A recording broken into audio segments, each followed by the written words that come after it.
بسم اللہ الرحمن الرحیم۔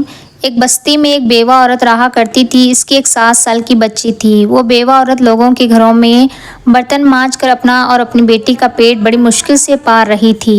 وہ بیوہ عورت بہت ہی نیک تھی۔ قرآن پاک کی تعلیم حاصل تو نہیں کی تھی۔ شوہر کی وفات کے بعد وہ اپنی بیٹی کو اسکول کی تعلیم تو نہیں دے سکتی تھی، مگر وہ قرآن پاک کی تعلیم دینے کے لیے اس کو مسجد کے مولوی کے پاس لے کر گئی اور کہنے لگی، مولوی صاحب میری بیٹی کو قرآن پاک پڑھا دیں، میری خواہش ہے کہ میری بیٹی قرآن پاک کو حفظ کر لے۔ مولوی صاحب کے پاس اور بھی بچے قرآن پڑھنے کے لیے آتے تھے۔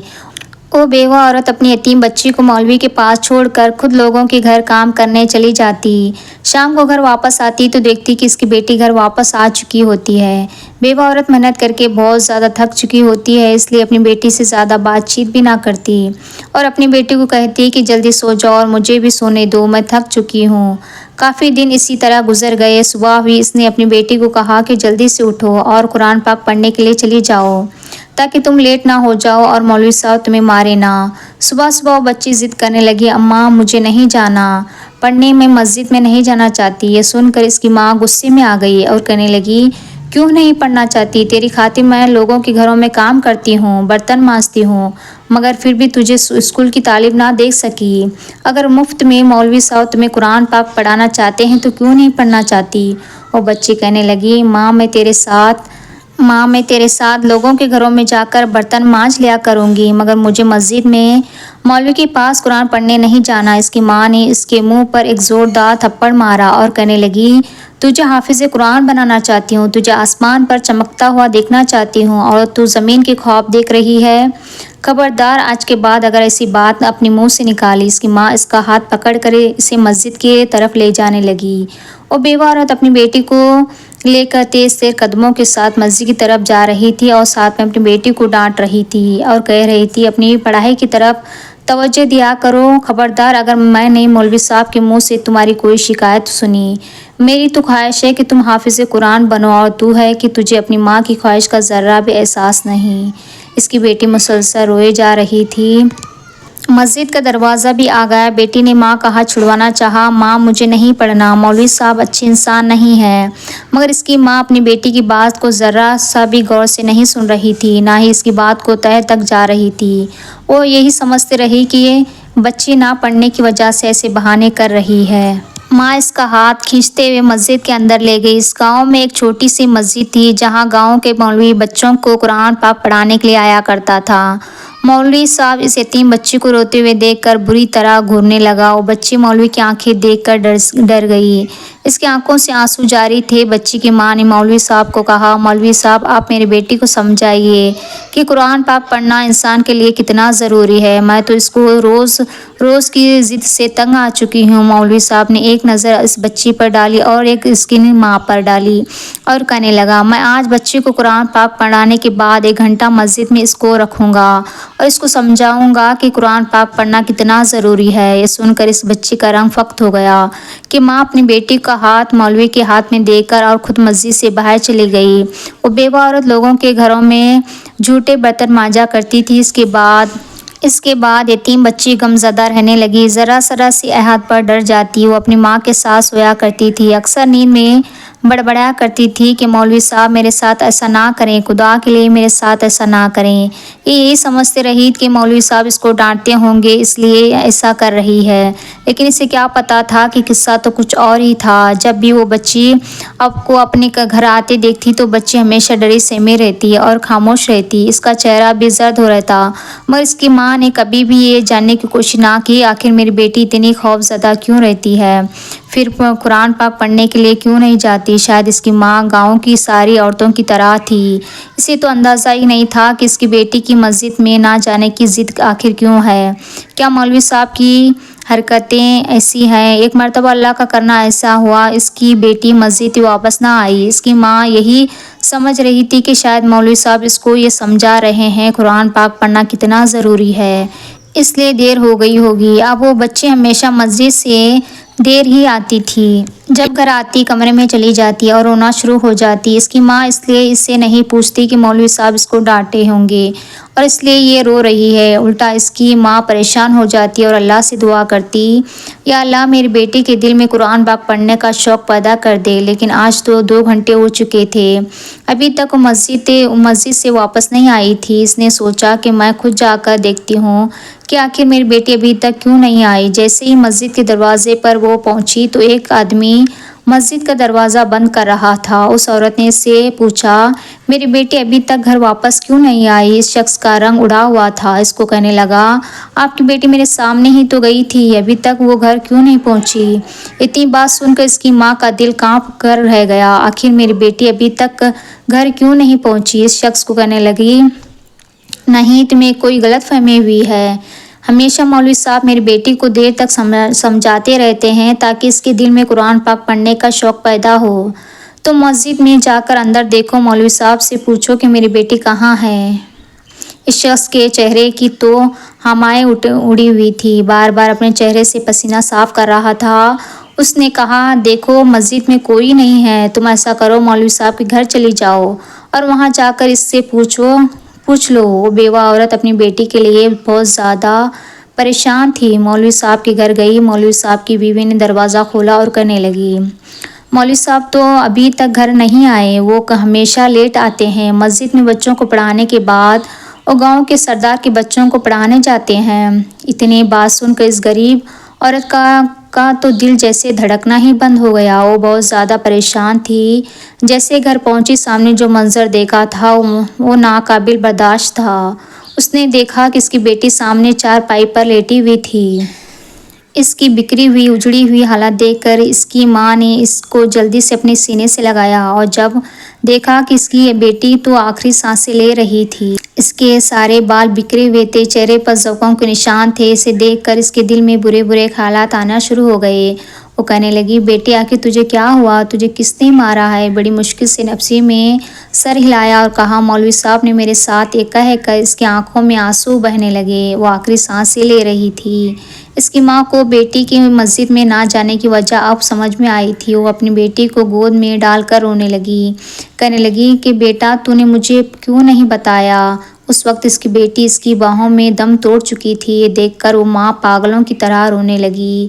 اس کے رونے کی آواز اتنی بلند تھی کہ پاس کے ہمسائے مرد عورت سب جمع ہو گئے۔ کوئی بھی نہیں سوچ سکتا کہ ہنستی کھیلتی بچی موت کے منہ میں چلی گئی۔ ہر کوئی کبھی بچی کو دیکھتا، کبھی اس کی ماں کو دیکھتا۔ اس کی ماں تو اپنی ہوش کھو چکی تھی کیونکہ وہ جان چکی تھی کہ اس کی بیٹی کے ساتھ بہت غلط ہوا ہے۔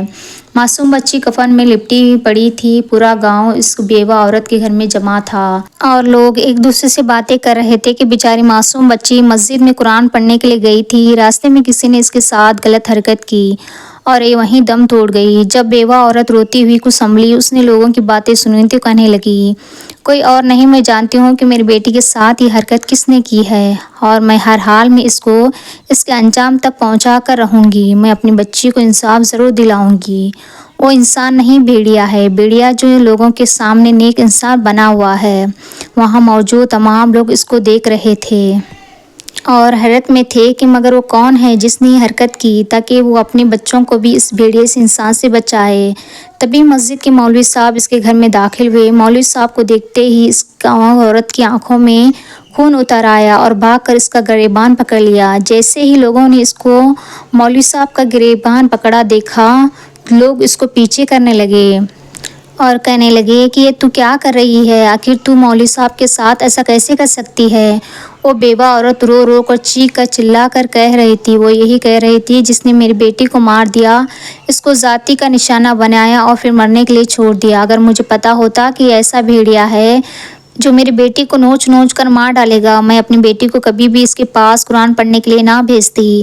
وہاں موجود لوگ مولوی صاحب کی طرف بھی دیکھتے اور کبھی اس بیوہ عورت کی باتیں سنتے۔ مولوی صاحب بہت نیک انسان مانے جاتے تھے، کبھی کوئی خواب میں بھی نہیں سوچ سکتا تھا کہ مولوی صاحب ایسا کریں گے۔ پورے گاؤں میں ان کی ہر کوئی بہت زیادہ عزت کرتا تھا۔ مولوی صاحب تو ایک دم پریشان ہو گئے، اتنی جلدی میرا راز کیسے کھل گیا؟ وہ اسی طرح بیوہ عورت کو بولتے ہوئے دیکھ کر لوگوں سے کہنے لگے، میں تو اپنی طالب علم کے جنازے پر آیا تھا، مجھے نہیں پتا تھا کہ میرے ساتھ یہ سلوک ہوگا۔ وہ تو بڑی اچھی بچی تھی، مجھے نہیں پتا یہ مجھ پر الزام لگ جائے گا۔ مولوی صاحب نے یہ بات اس انداز میں کہی کہ لوگوں کو بیوہ عورت غلط اور مولوی صاحب ٹھیک لگ رہے تھے۔ مولوی صاحب وہاں سے چل گئے۔ اس بچی کی تدفین کر دی گئی۔ گاؤں کی عورتیں اس بیوہ عورت کو کہنے لگے، تمہیں کوئی غلط فہمی ہوئی ہے، ہم مانتے ہیں کہ تمہاری بیٹی کے ساتھ بہت برا ہوا ہے، مگر مولوی صاحب جیسے نیک انسان تو ایک فرشتہ ہیں، وہ ایسے کیسے کر سکتے ہیں؟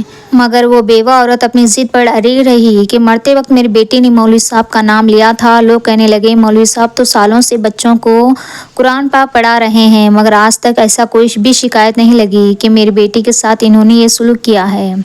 ایک عورت تو یہ سن کر بڑے غصے میں کہنے لگی، میری بھی بیٹیاں مولوی صاحب کے پاس پڑھنے جاتی ہیں، ابھی بھی میری بیٹیاں انہی کے پاس پڑھ رہی ہیں، اور آج تک ایسا ہم لوگوں نے کچھ نہیں سنا۔ مجبور وہ عورت خاموش ہو گئی، کوئی بھی ان کا ساتھ نہیں دے رہا تھا۔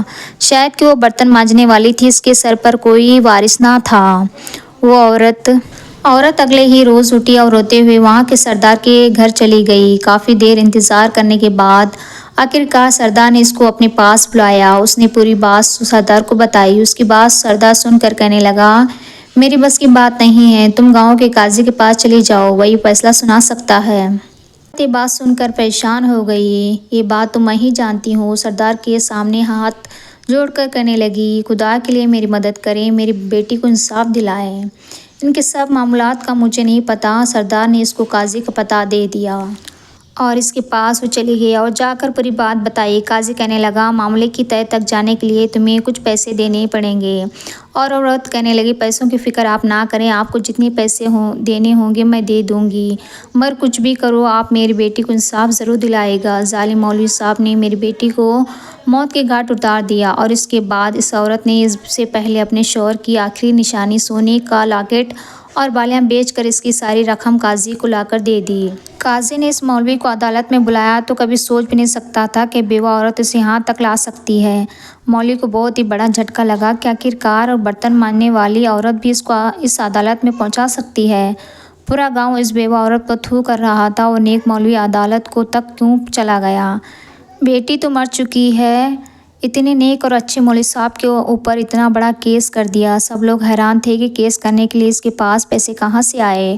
لوگ کہنے لگے، پیسے اس کے پاس کہاں سے آئے ہیں؟ چوری بھی کرتی ہوں گی، جن گھروں میں یہ کام کرتی ہے انہیں گھروں میں چوری بھی کرتی ہوں گی۔ وہ بیوہ عورت یوں ہی لوگوں کی باتیں سہتی رہی اور ان کو نظر انداز کرتی رہی۔ وہ تو صرف انصاف چاہتی تھی اپنی بیٹی کے لیے۔ ہر بار وہ قاضی کی عدالت میں جاتی اور مولوی صاحب نہ آتے، ہر بار عدالت اگلی تاریخ پر ڈال دی جاتی۔ یوں ہی 6 مہینے گزر گئے، ہر بار اس قاضی کو منہ مانگے رقم مل جاتی، یہاں تک کہ اس کی ہر چیز بک چکی تھی، اب اس کے پاس کوئی چیز نہیں بچی تھی۔ ساری رات وہ رو کر اللہ سے دعا مانگتی جا رہی تھی اور اپنے پروردگار سے باتیں کر رہی تھی۔ کہنے لگی تھی کہ اے اللہ، کاش کہ میرا ذہن اتنا روشن ہوتا کہ میں مولوی صاحب کا بھیانک چہرہ پہچان لیتی۔ اے میرے اللہ، کاش کہ میں اتنی عقل مند ہوتی، اپنی بیٹی کی حرکتوں کو اپنے نظر میں رکھتی اور آج میری بیٹی میرے پاس ہوتی، اسی طرح مجھے اپنی بیٹی کو کھونا نہ پڑتا۔ میری تو دنیا ہی اجڑ چکی ہے، اب یہ دنیا والے نہ مجھے کبھی انصاف دلائیں گے، یہ نہیں۔ اگلے روز وہ بیوہ عورت قاضی کے پاس گئی۔ قاضی کہنے لگا، اب وہ وقت آ چکا ہے، اب مولوی کو سزا دوں گا، مگر تمہیں اس پر رقم دینا ہوگا۔ تھوڑی دیر کے بعد وہ عورت سوچ میں پڑ گئی، کیونکہ اب اس کے پاس سوائے گھر کے کچھ نہیں تھا۔ وہ قاضی کہنے لگا، اب ہر حال میں وہ پھانسی پر چڑھے گا۔ اس قاضی نے بہت زیادہ یقین دلایا اور کہا، اس کے لیے مجھے ڈبل رقم دینی پڑے گی، اور دیکھنا فیصلہ کیسے چٹکیوں میں ہوتا ہے، تم دیکھ لینا کس طرح لوگ اس مولوی کو گھسیٹ کر اس عدالت میں لا کر کریں گے اور تمہارے قدموں میں اس کا سر رکھیں گے۔ یہ سن کر اس بیوہ عورت کو بہت زیادہ تسکین مل رہی تھی۔ وہ کہنے لگی، ٹھیک ہے، میں صبح آپ کو رقم لا کر دوں گی۔ وہ قاضی دل میں بہت خوش ہوا، وہ جانتا تھا یہ سادی سی عورت ہے اور میری باتوں میں آ جائے گی۔ اگلے ہی روز وہ بیوہ عورت سردار کے گھر گئی۔ وہاں مولوی صاحب کے سردار کے بچوں کو قرآن پاک پڑھا رہے تھے، اور بیوہ عورت کو دیکھ کر تنظیم مسکراہٹ کے ساتھ ہنسنے لگے اور دیکھنے لگے کہ اس بیوہ عورت کے بس میں نہیں چل رہا تھا کہ وہ اس مولوی صاحب کا منہ نوچ لیتی، وہ اس کو جان سے مار دیتی، مگر آنکھوں میں آنسو لیے آسمان کی طرف دیکھنے لگی۔ اس نے اپنا سر سردار کو بیچ دیا اور پیسے لے کر سیدھا قاضی کے پاس چلی گئی۔ قاضی نے پیسے لے کر اس کو کہا، بس اب تم صبح ہونے کا انتظار کرو، تم بہت بڑی خوشخبری ملے گی۔ یہ سن کر بیوہ عورت بہت سکون سے اپنے گھر واپس چلی گئی اور سوچنے لگی کل وہ درندہ نما شخص پھانسی کے تخت پر لٹک جائے گا۔ مگر اگلے دن یوں ہی خاموشی سے گزر گیا اور ایسے ہی 2-3 دن گزر گئے۔ وہ مجبور قاضی کے گھر گئی اور وہاں جا کر راستے میں جو چوکیدار روک لیا، کہنے لگا، بی بی قاضی صاحب یہاں موجود نہیں ہیں، وہ اپنی بیوی بچوں کے ساتھ دوسرے علاقے میں گھومنے کے لیے گئے ہیں اور 2 مہینے تک ان کے آنے کا کوئی پروگرام نہیں۔ یہ سن کر بیوہ عورت کانوں سے دھواں نکلنے لگا، میری بچی کا کیس چل رہا تھا اور پرسوں اس کیس کی سنوائی تھی، ایسے کیسے ہو سکتا ہے؟ وہاں سے دوڑتی ہوئی سیدھا سردار کے پاس گئی، اس کو جا کر پوری بات بتائی۔ سردار بڑی ہی عجیب نظروں سے اس بیوہ عورت کو دیکھ رہا تھا، کہنے لگا، تم نے تو کب سے اس کیس کو بند کروا دیا ہے، خود ہی دیکھ لو، تمہارے دستخط بھی موجود ہیں، ہم نے تو غلطی سے مولوی صاحب کے الزام لگایا تھا، اس کے بعد تم نے کیس واپس لیا ہے، اس لیے تمہارا کیس بند ہو چکا ہے۔ یہ سن کر بیوہ عورت پیروں تلے زمین نکل گئی۔ اچانک ایک ملزم آیا اور اس کو دھمکی دے کر وہاں سے نکال دیا۔ کتنی دیر تک وہ زمین پر پڑی رہی، مار مار کر روتی رہی۔ وہ ایسے قانون کا جنازہ نکال رہی تھی۔ یہ قانون تو صرف امیر لوگوں کے لیے ہوتا ہے، غریبوں کے لیے تو سارے اصول بنائے جاتے ہیں جنہیں انہیں پورا کرنا ہوتا ہے۔ رو رو کر وہ سب کا برا حال کر رہی تھی۔ اٹھ کر کھڑی ہو گئی اور کہنے لگی، تم لوگوں نے تو میرا ساتھ انصاف نہیں کیا، مگر اپنی بچی کو میں خود انصاف دلاؤں گی۔ یہ کہہ کر سیدھا اپنے گھر گئی، چاقو کو اٹھایا، مولوی صاحب کے گھر چلی گئی۔ مولوی صاحب کے گھر کا دروازہ کھلا ہوا تھا۔ وہ بہت زیادہ غصے میں مولوی صاحب کے گھر گئی۔ مولوی صاحب کی بیوی گھر میں موجود نہیں تھی۔ مولوی صاحب اس عورت کو دیکھ کر گھبرا گئے کیونکہ وہ بہت زیادہ غصے میں تھی۔ اس کے ہاتھ میں چاقو بھی تھا، وہ شیر بن چکی تھی۔ اس نے مولوی صاحب کے اوپر حملہ کیا۔ مولوی صاحب نے اس کا ہاتھ پکڑ لیا اور زوردار تھپڑ اس کے منہ پر مار دیا، مگر اس نے ہمت نہ ہاری، وہ پھر سے اٹھ گئی۔ یوں ہی مولوی صاحب کے ساتھ لڑتی رہی اور کہتی رہی کہ تو نے ہی میری بیٹی کو مارا ہے، تو ایک انسان نہیں، تو ایک درندہ ہے، لوگوں کے سامنے تو فرشتہ بنا پھرتا ہے، مگر اللہ پاک نے تجھے اولاد جیسی نعمت سے نہیں نوازا، بے اولاد ہے اور بے اولاد ہی رہے گا۔ اتنا کہہ کر اس بیوہ عورت نے مولوی صاحب کے بازو پر چاقو مار دیا اور اس کے بازو سے خون نکلنا شروع ہو گیا۔ یہ دیکھ کر مولوی صاحب بہت زیادہ غصے میں آ گیا۔ انہوں نے پوری طاقت اور قوت سے بیوہ عورت کو تھپڑ مارنے لگا۔ چاقو اس سے پکڑ کر اس کے سر پر زبیں لگانے شروع کر دی۔ وہ ساری خون سے بھر چکی تھی، اس کے سر سے خون بہہ رہا تھا۔ کمزور اور بیوہ عورت اپنے بچے کو بچانے کے لیے مولوی صاحب کو نوچ رہی تھی، مگر مولوی صاحب درندے نے اس بیوہ عورت کمزور عورت کو بے بس کرنے کے لیے اپنے بچے کو بچانے کے لیے مولوی صاحب کو نوچ رہی تھی، مگر اس درندے نے اس بیوہ اور کمزور عورت کو بے بس کرنے کے لیے وہاں سب کچھ اس کے ساتھ کیا جو اس کی بیٹی کے ساتھ کیا تھا۔ اس ملعون نے اس بیوہ عورت کو بھی زیادتی کا نشانہ بنایا، پھر کسی فضول چیز کی طرح گھر سے باہر پھینک دیا۔ وہ بے ہوش ہو چکی تھی۔ جب ہوش میں آئی تو اس کا ذہن تو توازن بگڑ گیا تھا، دنیا کی کوئی ہوش نہیں تھی۔ اس سے پہلے بیٹی کی موت کا غم غربت کی ستائی ہوئی بیوہ عورت اور قاضی کی عدالتوں سے چکر لگایا ذلیل ہو چکی تھی۔ اس کی ہر چیز بک چکی تھی، مگر اب وہ پاگل ہو چکی تھی، مارے مارے گلیوں میں پھرتی رہتی اور لوگوں کے گھروں کے دروازے بجا کر ان کو کہتی، دیکھنا تم لوگوں نے مجھے انصاف نہیں دلایا، میری مدد نہیں کی، میری بچی مر گئی، تم لوگوں نے مجھے انصاف نہیں دیا، اب اللہ ہی میرا انصاف کرے گا، تم لوگوں نے تو میرے ساتھ ہی نہیں دیا۔ پہلے تو لوگ اس کی باتیں سن کر شرمندہ محسوس کرتے اور دکھ کرتے، لوگ اس کو کھانا بھی دیا کرتے تھے، مگر آہستہ آہستہ جب اس کی یہ بددعا پڑ گئی تو لوگوں کو اس پر غصہ آنا شروع ہو گیا۔ انہوں نے اس کو تھپڑ مارنا شروع کر دیا۔ وہ بھوکی پیاسی درد بھٹکنے لگی اور ایک روز وہ بیوہ عورت کچرے کے اوپر گر کر مر گئی۔ لوگوں نے ترس رکھا، اس کو دفنا دیا۔ مولوی صاحب کو تو اس کی موت کا ذرہ بھی دکھ نہ ہوا۔ جس روز اس بیوہ عورت کو دفنا دیا گیا، اس کو دفنا کرنے کے بعد اس گاؤں میں بہت شدید قسم کا زلزلہ آیا جس سے لوگ کانپ کر رہ گئے۔ اس زلزلے سے زمین پر بہت گہری دراریں پڑ رہی تھیں۔ لوگ استغفر اللہ کرتے ہوئے گھروں سے باہر نکلنے لگے، مگر تبھی انہوں نے مولوی صاحب کے گھر سے چیخ و پکار کی آواز سنی۔ ان کی بیوی چیخ رہی تھی، چلا رہی تھی۔ لوگ دوڑتے ہوئے اس کے گھر پہنچے۔ جب لوگوں نے دیکھا تو لوگوں کی روح لرزنے لگی، لوگ کانپ اٹھے، توبہ توبہ کرنے لگے۔ مولوی صاحب کے گھر میں ایک بہت بڑی درار بن چکی تھی۔ ان میں مولوی صاحب ڈسے ہوئے تھے۔ ان کا پورا جسم زلزلے سے پھٹی ہوئی زمین میں دس چکا تھا اور صرف ان کا چہرہ نظر آ رہا تھا، اور وہ چہرہ ایک بدنما جانور کی شکل بن چکا تھا۔ یہ دیکھ کر لوگوں نے چیخنا چلانا شروع کر دیا۔ لوگوں نے بہت زیادہ ہمت کی کہ اس مولوی کو زمین سے باہر نکال لیں۔ زمین ایک مرتبہ پھر ہی لی اور درد تنگ ہو گئی۔